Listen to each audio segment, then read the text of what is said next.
Hello guys, good afternoon. So, ngayong tutorial natin is gagawa tayo ng isang ah, import ng logo papuntang 3ds Max para gamitin sa mga exhibition booth o kaya sa mga signage o kahit saan.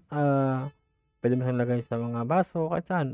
So, dapat ang kailangan nating file dito is isang vector file o galing sa Illustrator or naka-CAD siya o kaya high quality na logo kasi kapag for example image 'no, for example galing lang sa image, kasi medyo komplikado kapag sa picture lang o kaya low res lang siya. So, nasisira yung itsura ng logo. So, mas better talaga na naka-vectorize na ba o kaya vector or AI file siya, gano'n. So, dito tayo maghanap ng logo natin na sample, logo.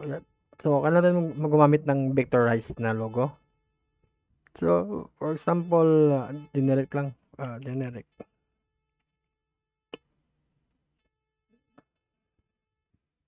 For example, ng logo natin is hmm, kaysa nito, ito na lang. Ito kaya. Yung simple lang ito. Yung icon lang kailangan pro pala to. Yung free lang. Sorry, kailangan natin ng free lang kasi hindi natin to ma-download kapag hindi free. Okay, so ito na lang. Di ba meron siyang gradient? So, kailangan pa rin natin yan mamaya. I-download natin.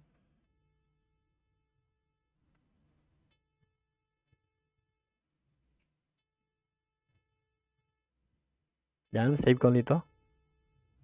So, once na-save na natin siya, kailangan natin ng program na Illustrator. Extract natin to. Tapos, lagyan natin sa Illustrator to. Uy, dumaan sa shared na tsaka nag-load na. Okay, tapos na. Okay, lagyan din to. So, once na okay na yun siya, di ba, na-save natin na. Ang gagawin natin is, i-save mo natin siya as JPEG, export, artboard, ito na yun siya, paste na natin. Maganda yung high quality na, taas na, okay. Oh, sorry, hindi kaya pala. So, JPEG use artboard, ito na, 1 na lang. Ito natin 300, save. So, after natin i-save, pwede natin siyang diretsuing save as. Try natin lower version ng AI, no? Yan, 121, save. Dito, try natin yung version 7. Wala 7 na, 3 na 8 na lang. Okay, kasi pwede itong i-import sa Max kapag 8 eh. Try natin. Pero mas better pa rin siyang dadaan sa CAD para malisan yung kanyang points or vertex. So, once na nalagay natin siya ito, try natin siya import. Yan. View, so far okay naman siya. Yan. So, once okay na yan, alisin natin to. So, nilagay natin siya. So, right click natin. Click natin ito. Isa lang. Attach. Select all. Yung shop lang, yung mag-isa pa lang siya. Pero kung marami ka ng scene, for example, marami ka na ditong structure. So, hindi mo siya dapat select all kasi may mga structure na iba. So, ang gawin natin, highlight natin yung logo. Isolate natin. Click natin yung isa. Attach multiple. Control A, attach. Yan. So, okay na yan. After natin i-attach, click natin yung vertex. Control A. Tapos weld. Yan. So, tingnan natin kung mag-extrude siya ng tama. Natin ito. Extrude. Yan. So, okay na siya. Nag-extrude siya ng tama. Kasi minsan, umaapaw dito yung mga lines eh. Parang ganun. So, dahil na JPEG lang siya, o kaya, flat lang siya, kumaga sticker lang siya sa actual. So, kahit na ano na lang, 1 na lang, okay na siya. Hindi na kailangan ng palakihin pa. Pero kapag naka-sidelit ka, so, minsan, size ng sidelit is 50 yata. Yan. Tapos, mag-increase tayo. scale natin. Dito lang sa may, no? Dito. Hindi dito dito sa may sa pangalawang lines. Para kahit na ano mo siya, 50 pa rin yung height niya kapag i-scale mo siya. Ganyan na. Kasi dito, lahat yan. Kaya medyo masisira yung sukat mo. So, natin andulan natin. So, for example, no, meron tayong structure dito na 3 meters. 3 meters by 150. Yan. Height niya, 3 meters din. So, itong logo na to, gusto ko siyang ilagay dito. So, tap view ako. Ikutin ko siya. Activate ko yung angle. Snap. Yan. 90. Okay ko dito. Sa gitna. So, kung gusto ko siyang gitna, play ko lang to. Dito. Affect pivot only, tsaka centered object. So, ito na siya. Gusto ko siyang center. Click ko to yung y-axis. X-axis pala. X-axis. So, snap ko lang. Yan. Pero din ganito. Click ko to. Steady ko. Labas to. Click ko to. Di ba naklik ko na siya? Naklik ko to. Meron itong X, Y, Z. So, X tayo. Diyan na ako to. Ayan, check ko lang dalawa. Center, center. Yan. Kung gusto mong on-center talaga siya ng lahat, click mo to. Okay. Apply. Okay. So, once okay ka na dyan, tap view mo. So, ngayon, nasa 50 tayo. Bawasan natin gawin yung 1 lang. F4, para makita yung line.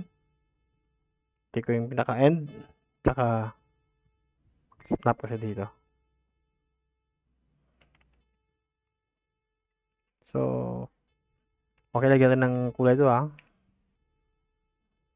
Open ko yung material editor.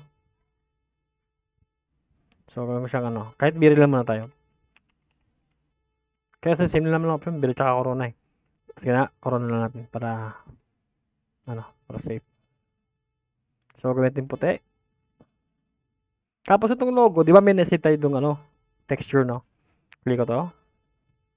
Yan, apply ko to. Map, bitmap.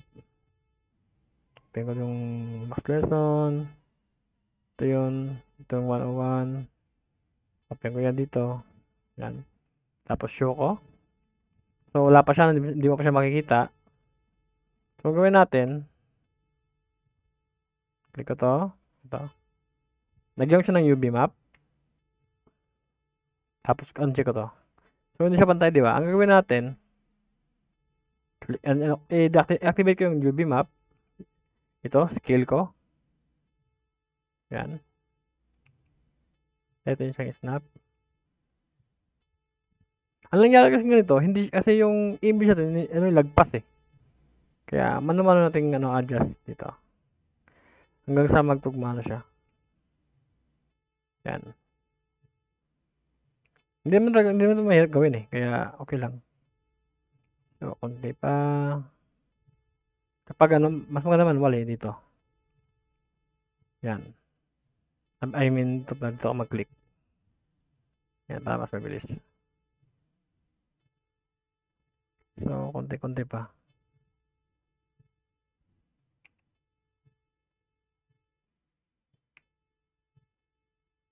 Yan. Hindi pa siya talaga perfect, pero at least ito lang. Wait natin konti.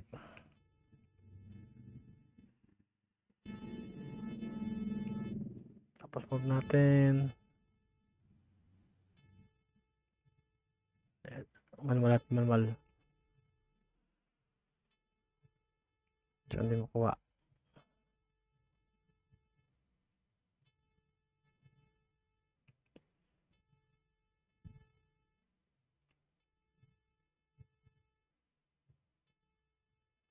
So, natin 99.5.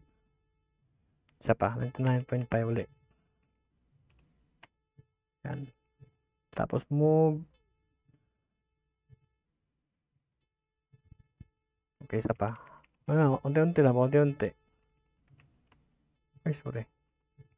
Move 99.5. Magpas na. Pag na siya, unti-unti lang. pero mas better ata i-crop na lang natin dito. Kaya reset natin.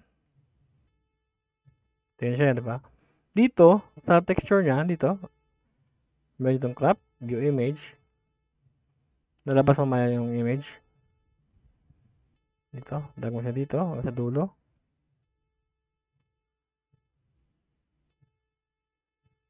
Yan.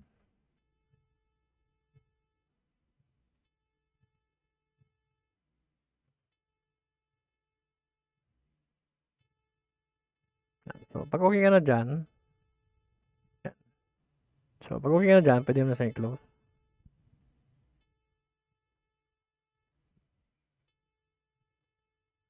Bakit wala?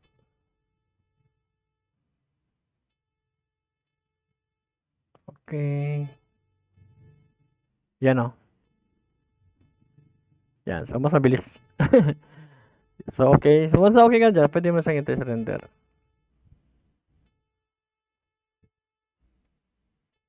Render natin kahit ano. Yan. So, kahit na yan siya, test safe ba? Hindi magbabago yung kulay niya. Yan. So, ganyan pa rin siya. So, hopefully, meron kayo natutunan dito kahit na nagkamali ako. Pasensya na kayo. Pero kasi, tagal-tagal din akong hindi gumagamit ito eh. Siguro, 6 years na. So, yan. So, hopefully, meron kayo natutunan dito. At, pwede nyo siyang magamit sa kahit anong mga 3D scene ninyo. At, ayan, yun lang. Thank you sa panonood, guys. Keep learning. Thank you. Bye-bye.